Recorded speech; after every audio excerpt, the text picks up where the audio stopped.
Hi there, it's Kerubo here and welcome back to another exciting episode. I'm covering myself today because it's freezing cold. And now, if you're not feeling cold, then please send me heaters. If you're new here, kindly subscribe. And if you're a returning subscriber, like this video. Of course, I'm on TikTok and on Instagram at It Is Kerubo and It's Kerubo respectively. And there you get an exclusive to any episode that is coming. You get a trailer of what is to come. I know, how cool is that? And with that, let's get into the episode. Okay, should I have taken the piercings out? Y'all, it was time. After 5 years of having these piercings, I got these feelings and questions of why do I have these piercings? What is the added value? I just didn't have an answer other than they look beautiful on me, and that answer didn't satisfy me. Having them out, I feel more authentically me. The second piercing was also just not having it. The fact it had to be cut off shows that it was the drama about to be unleashed today. You guys, are you ready? Are you ready? Because we're going to have a story of my life before the end of this segment as well. Before we get into that, I'll just start with, I'm so happy I came across this reel on Instagram because it created a lot of questions in my mind of how I have been living my life in the past, you guys. It hasn't been all rosy and cute and been like, you know what, this is just somebody whose life is so straight. No, it hasn't been like that. It has been full of a lot, and this was one of the things that I fell into. I didn't have piercings. I don't have any piercings, but I did something different that can be compared to her. And the main thing that I want you as a person to ask yourself is why. The main reason is why. Why are you doing what you're doing? I remember when I was young, my mother used to tell us, don't wear bangles, don't wear Kenyan flag on your hands, don't wear necklaces, don't wear jewelry. The reason is these things are not accepted before God. And you might ask yourself, well, people back in the day used to wear them. Yes, they used to wear them back in the day. But the moment the people of Israel actually came before God and decided that, you know what, Moses has been on the mountain for a very long time, that is when they took out these earrings, the jewelry and what have you, and decided to form a calf and worship it. And from then on, it was said that this is unholy and it is unacceptable. You shall not adorn yourself with such things, and that is why we, as an Adventist family, do not actually put on such things. But you're doing them. You're doing your nails, you're having all these piercings and all this jewelry. Why exactly do you have them? The story is told of this American motor vehicle assemblers who went to the Japanese countries and decided to borrow a leaf from them by actually looking at how they're assembling their vehicles. They realized that at the very end of the assembly, they would actually put in the doors right from the design. There was no way in which they would be hammering down the doors. That is what was done in the American countries. They would hammer down the doors, but the Japanese did not hammer down the doors. At the end of the assembling, the doors would just be put into position, and that was it. They came to realize that out of the many accidents that used to happen, Japanese vehicles actually turned out to be more secure than these other vehicles that were assembled by the Americans. And why? Why is it that these people never actually got to hammer down the doors of their vehicles?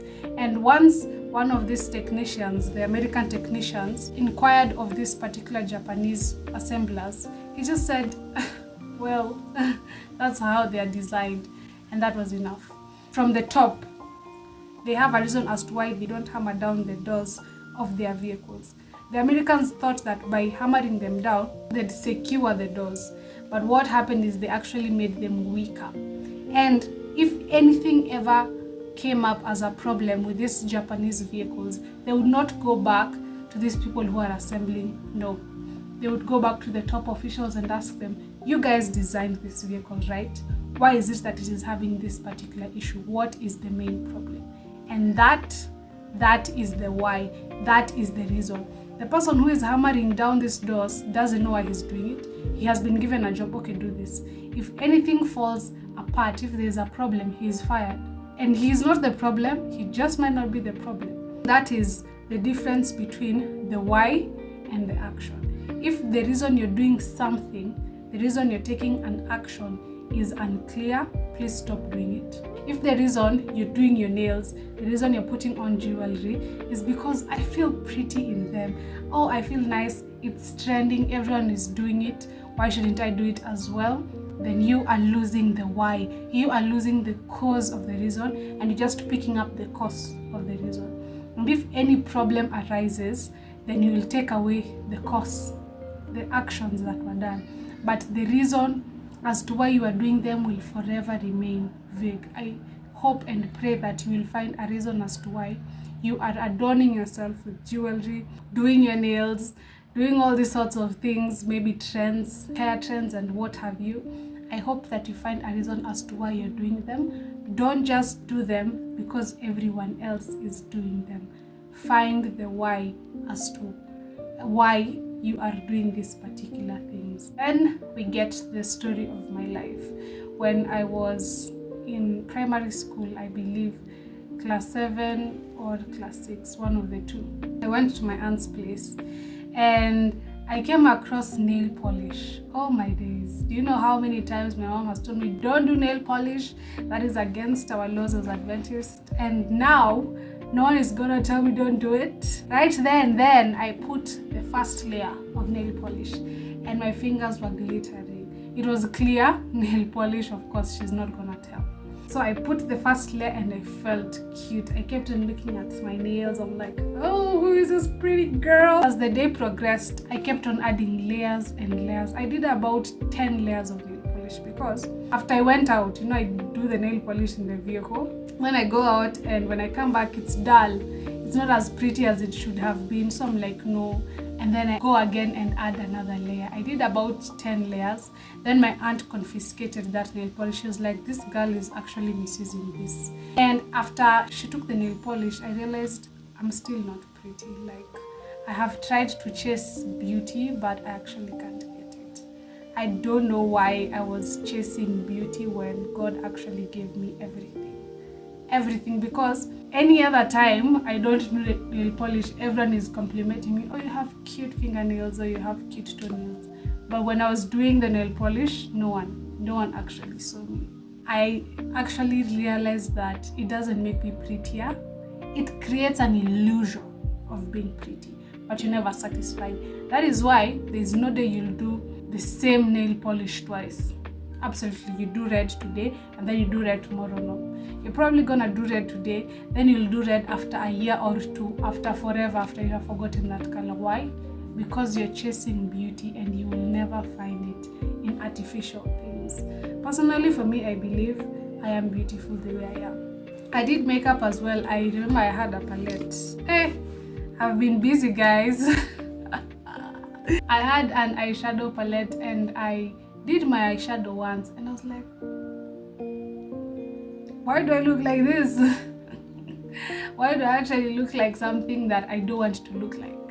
And it hit me that it doesn't matter how many things you add on your body. If you do not love what you see when you look at the mirror straight out of the shower, then you're never going to love what God created. You're going to add things in the name of making yourself prettier, but it really doesn't make a difference. And to be honest, I believe majority of the people out there, especially of the male gender, they prefer natural as comparative to cosmetic. I hope that you find the why.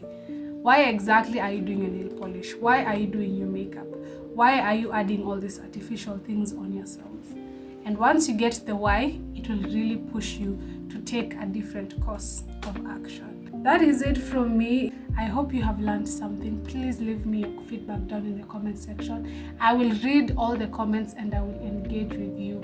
And if you have something, you have a reason as to why you do what you do, please also leave me that in the comment section. I'll be so glad to know why you do your nail polish, you do makeup, you do the jewelry. I'll be so glad to know why. Subscribe if you still haven't, and if you have, like this video so that it gets pushed to as many people so that they can learn something, they can grow from this video and be able to change the course of their action and realize the why of any action that they actually take up. Thank you so much for watching, and I will see you in the next one. Bye.